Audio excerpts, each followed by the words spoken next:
So the investigation into the Las Vegas Aces is not looking great for the Aces, and this is a team that's already losing lost a first round pick because of the entire Hamby situation. I don't know exactly what happened to Hamby's situation, but something along the lines of she was pregnant and she was on maternity leave, and obviously she was no longer there. I think something went wrong with management. I don't know what, but I'm not sure if she was frozen out like Skylar Diggins-Smith was, but looking at this update right here, it says here from the article, we know now by Hill's account what Becky Hammond said. The Aces have nothing to do with it on May the 18th. That is not correct. The Aces on May the 3rd informed Hill that in order to complete the deal with the players, the Las Vegas, I think it's something to do with the tourism, would need to come to an agreement with the Aces on a deal first for $250K for the use of their assets. So basically, what a case was is that they said, we're not making a deal with the players because we don't want to put these players on billboards without them having Las Vegas Aces. So the city wanted to make a deal with the Aces and they wanted to make a separate deal with all the players. It says this too is potentially problematic. The league may view the Aces receiving below market for their logo rights. I will say, $250K for their logo rights is not below market, because I think there's another, whatever the Vegas NFL team is, got paid $400K, and $250K is probably above the logo rights for the WNBA. While knowing the facilitating this deal allows their players to receive considerably more money than the Aces could otherwise pay them as equivalent to the Aces. I think the Aces are screwed.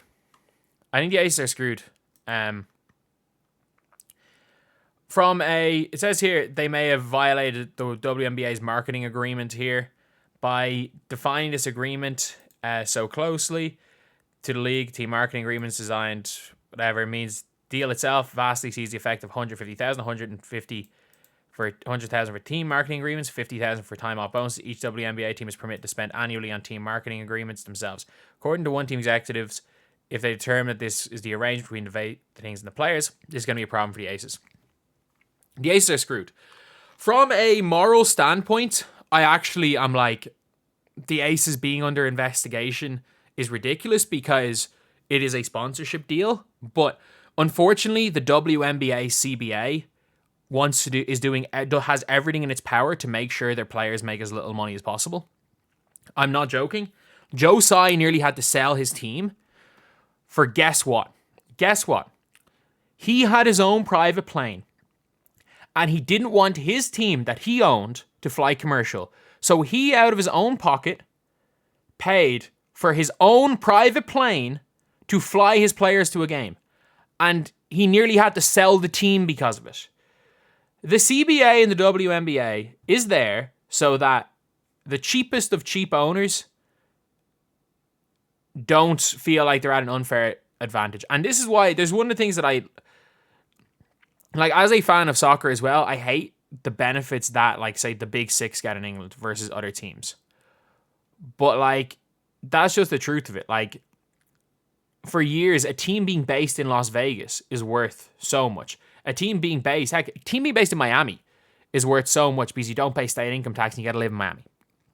Like, there's always external factors. And if players are going to make more endorsement deals playing for the Aces, they might take less money to go there. Yeah, teams have taken less money.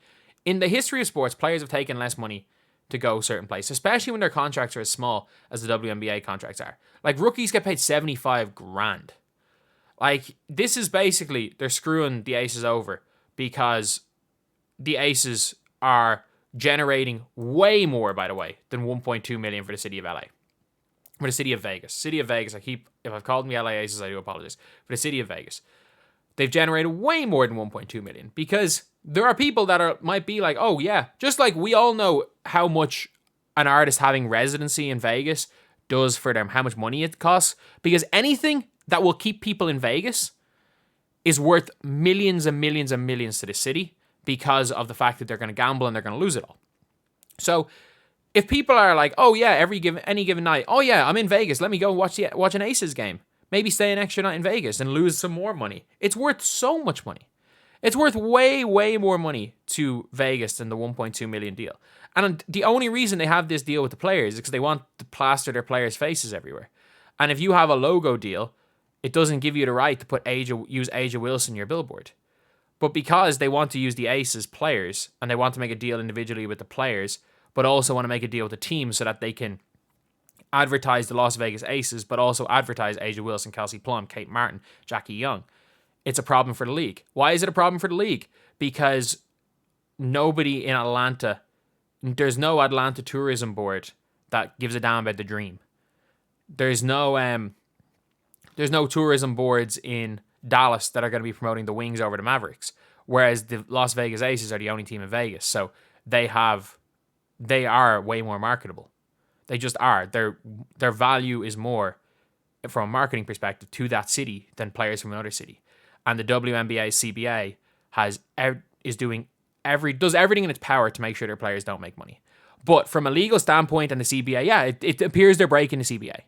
From a moral standpoint of players making enough money, like we saw the Brittany Griner situation, and I know, like, obviously what she broke a law, but like there are players having to go to certain countries that, and like the way people talk about it is like in bad conditions. Like, I'm sorry, people going to play for Fenerbahce in Istanbul are not in bad conditions. Players going to play for the London Lions, like Megan Gustafson, like obviously Temi played there, Carly Samuelson, like these players going to London Lions, like you're not living in bad conditions in London. You're not living in bad conditions in most of these places. You're living in luxury. But at the same time, players shouldn't have to go over in the middle of to play basketball throughout the entire year. There should be an off season. There shouldn't be an on season. And deals like this being successful for the Aces should be more so than anything a sign that, okay, yeah, these WNBA teams are marketable. Maybe if this deal is a success for Vegas, maybe other tourism boards will go on this deal. But the WNBA, their commissioner and their current CBA, will continue to do everything in their power to make sure these players make as little money as possible. So I don't know what happens. They might lose a first round pick. I don't think they really care. At the end of the day, the Aces go where their big four go. They go where their big four go. I don't think a first round pick really matters to them, to be honest. So if they go win a third ring in a row, who cares? These players are already making more money because they're in Vegas than anywhere else. They're already getting better endorsement deals outside of it, but it is kind of crazy where it's like I don't know what the hell happens, but the only thing that can happen is they can lose picks, they can get fined, and if the owner's willing to pay the fine, who cares at the end of the day? But the worst part about this is the only scenario, or one of the main things that's going to happen is, those players, the players are going to lose $100,000 each. Like, that's the worst part about this, is that if, for example, you are a player on that team, you're one of these players at the end of the bench, and you've made some sort of financial commitment based on the $100,000 you were meant to be getting as a sponsorship deal, you now don't get the $100,000 anymore. So that is the worst part of all of this.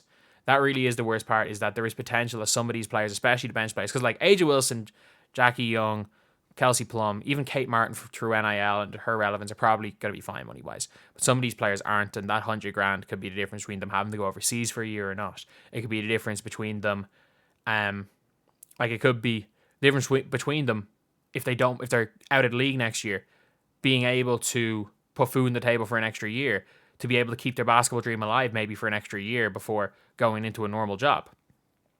But it is what it is. It is what it is. Like, at the end of the day, it is a CBA that is meant to make sure the players make as little money as possible so that the owners who actually want to pay the players well aren't allowed to do that. And it's to make sure that big markets don't have an unfair advantage.